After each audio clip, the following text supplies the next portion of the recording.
शुक्लाम्बरधर विष्णुं शशिवर्णं चतुर्भुजं प्रसन्नवदनं ध्यायेत् सर्वविघ्नोपशायन्ते।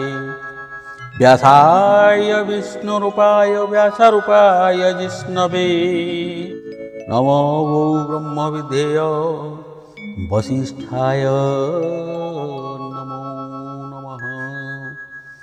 कार्तिक महात्म्य द्वितीय अध्याय। दूरे निषाद गण थिले पलाई संदेश कहिले। पति पियर हाथ शुणी से चंद होत्रुर घरणी।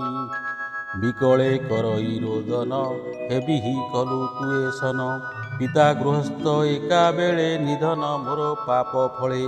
गृहे मोहर केही नाही केमंते धरिबि मु देही। स्वभावे अल्प बयस विपद पड़िला अशेष। उडु मोहर कर्म फल प्रभातु अस्त गला बेल। घोर गहन बने देखी दैव नेला बेनी आखि। बुद्धि तो नदी सई आउधिक मोहर जीव जाऊ। केमंते सरीब मो दिन भोपिता तुमर जीवन। क्षणे न देखू मोर दुख एबे तो होइली निरक्ष। मंदिर शून्य हेबा से मोते न देई अन्य देशे। पर कुमर गृहे बरी पालिली प्राण प्राय करी। मोते ताहांकु विवाह देल एबे सांगरे घेनी गल।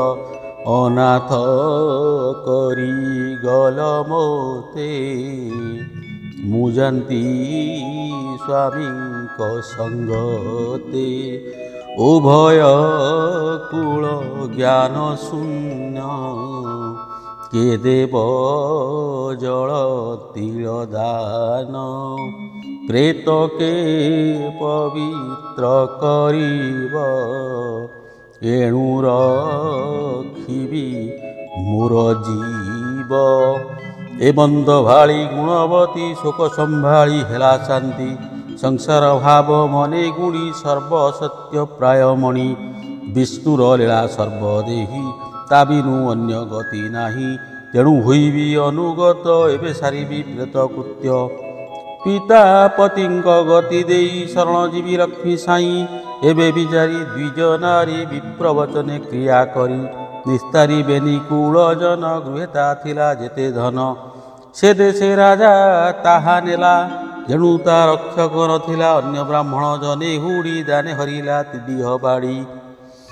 ता देखी देव शर्मा सुत मने न कला किछि चिंता।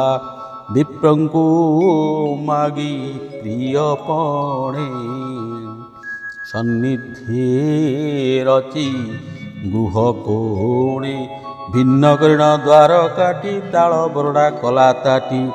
आबर पोषणी जीविका कापार्श सूत्र कला एका। किंतु लबधे आत्मा पोषी राम गोविंद नाम घोषी। पूर्वे पुराण थिला शुणी आत्मार लाभ मने गुणी।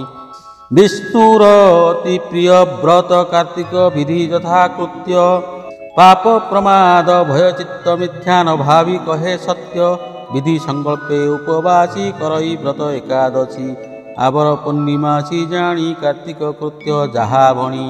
स्नान करण प्रातः काले विष्णुर नाम शिव आले। बसी जपई चित्त शुद्धि पूजई मानसिक विधि। निज आश्रमे तहु जाई तुलसी वृक्ष हार धोई। लेपन सेचन सुरेखे पंचवर्ण मुरुज लेखे। दीप बसाई सायंकाले हविष्य अन्य एका बेले। निंदित कर्म करी तेजा शयन काले तृणसज्जा। एमंते केते दिन गला ता अंगे ज्वर प्रवेशिला। कार्तिक मास प्रातः काले स्नान करई शीत जले। जठर अग्नि तेज हीने रोग आर्क से दिनु दिने। ज्वरे कंपई तार देह तथापि विष्णु व्रते स्नेह। नित्य प्रभाते स्नान करे एमंद सुर नदी तीरे। अंगे व्यापिला सन्निपात तक्षणे पाइला पंचत्व आत्मा ता अंतरिक्षे जाई जाज्वल्यमान देह पाई ବସିଲା ହେମମୟ ରଥେ ମଙ୍ଗଳଧ୍ୱନି କର ପଥେ। ବିଷ୍ଣୁଙ୍କର ତହିଁ ମିଳି ଘେନି ବୈକୁଣ୍ଠ ଗଲେ ଚଳି। ବିଷ୍ଣୁଙ୍କୁ କଲା ଦର୍ଶନ ଛାମୁରେ ପାଇ ସନମାନ। ଲକ୍ଷ୍ମୀ ସଙ୍ଗତେ ସଖୀ ହୋଇ ରହିଲା ଦିବ୍ୟ ଭୋଗ ପାଇ। ପୁଣି ଲଭିଲା ଯେଉଁ ଗତି ସେ କଥା ଶୁଣ ସତ୍ୟବତୀ। ଏବେ ଦ୍ୱାପର ଯୁଗେ ପୁଣ ବିଷ୍ଣୁ ସ୍ୱରୂପ ନାରାୟଣ।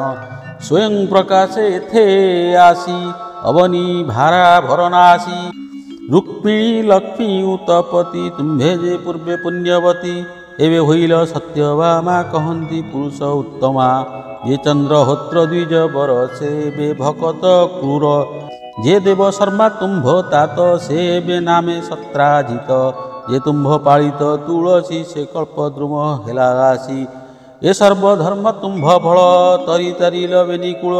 କାର୍ତ୍ତିକ ବ୍ରତ ଫଳ ଶ୍ରୁତି ଯେଣୁ ମୁଁ ତୁମ୍ଭ ପ୍ରିୟ ଅତି। ପୂର୍ବେ ଯେ କରିଥିଲ ତପ ନିଶି ଆଗମେ ଜାଳି ଦୀପ। ତେଣୁ ସନ୍ତୋଷ କମଳିନୀ ତୁମ୍ଭେ ଯେ ତାଙ୍କ ସପତଣୀ।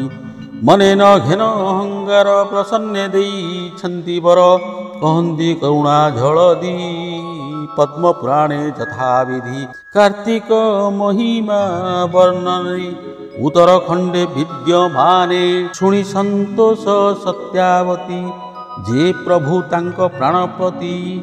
ସେ ପ୍ରଭୁ ଚରଣେ ବିଶ୍ୱାସ ଶରଣ ମହାଦେବ ଦାସ। ସେ ପ୍ରଭୁ ଚରଣେ ବିଶ୍ୱାସ ଶରଣ ମହାଦେବ ଦାସ। ସେ ପ୍ରଭୁ ଚରଣେ ବିଶ୍ୱାସ ଶରଣ ମହାଦେବ ଦାସ। इति श्री पद्मपुराणे उत्तरखंडे गीत प्रबंधे कार्तिक महात्म्य सत्यभामा पूर्वजन्म कथने नाम द्वितीयोऽध्याय।